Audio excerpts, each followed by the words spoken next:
Hello students, in this video we'll discuss about restricted Turing machine. In the last video we have discussed about Turing machine as enumerator, just like a Turing machine with a printing tape. So these Turing machines, of course, we have some redundant machines here. Of course, the right, variations, modifications, restrictions.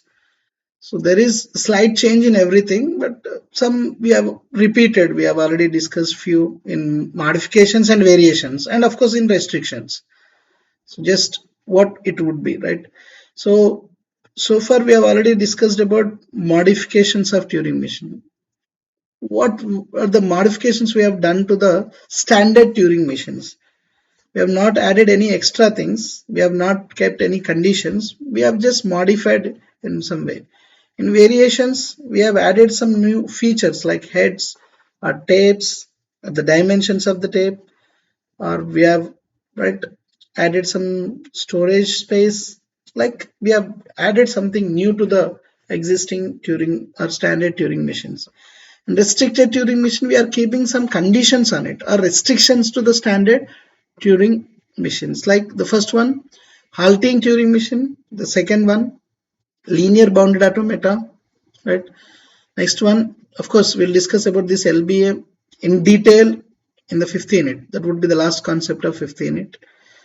How we have to construct the LBS also, if possible, we'll discuss that in the next one. Unidirectional Turing machine, read-only Turing machine. Of course, we have done with this in the modifications, right?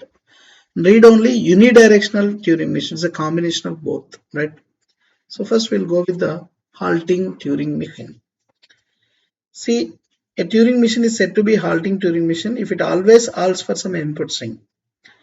It is also accept the recursive language and it is less powerful than the Turing machine. What does it mean, right? Let me go with this, guys. So assume that in C language you might have written some program. Assume that like so demo.c. Assume that, and you have written some program here, and you have supplied it includes recursions, loops, conditions, control, everything. Assume that, right? And if the input is given to you, given to the program at the runtime, if you give the correct input and if your logic is correct in this, then that input will be accepted and it will show you the output whatever you are expecting, right? For example, the program is expecting one kind of value, but you have given a different kind of value, then that will be rejected input and it won't show any output, but the program will be terminated. It will show you the termination condition.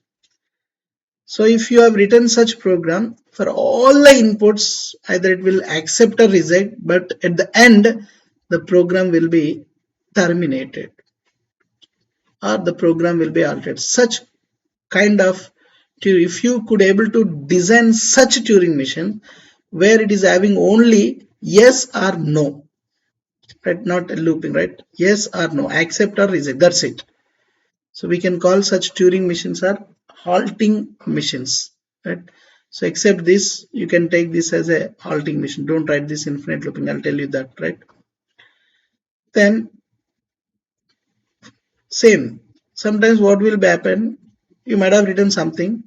Assume that you have written a program like demo.c and you have given some input to that. For some inputs, it will accept, but it would be terminated.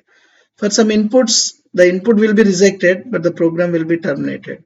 Especially when you are dealing with the recursions or loops, you'll give some input value. Automatically, it will enter into the infinite looping. You'll press something like to terminate the program, displaying infinitely displaying something or computing something. So here, in this case, the Turing program will not be terminated. No termination. If you have designed such programs, then we can call that never terminates for some input string will enter into infinite looping. Right? So if you design a Turing machine with only accept and reject, no looping, we can call the language accepted by the Turing machine is recursive languages. For some inputs it will be rejected, some inputs it will be accepted, and accepting that input will enter into infinite looping. Then we can say that there is a halting problem. That there is what? Halting problem. And if you design such Turing machines, we can say that the language accepted by that is recursive enumerable languages. Of course, the Turing machine which is having halting, right, state is lesser powerful than Turing machine. Sometimes there is a possibility of infinite looping. We can't accept such languages. And let me go with this linear bounded automata. See, the linear bounded automata, linear bounded, right? So it means the tape is two sides bounded. We'll be having the left end marker and right ended marker. It is not infinite tape, but the size of this infinite tape is depends on the size of input. So what is the size you are giving?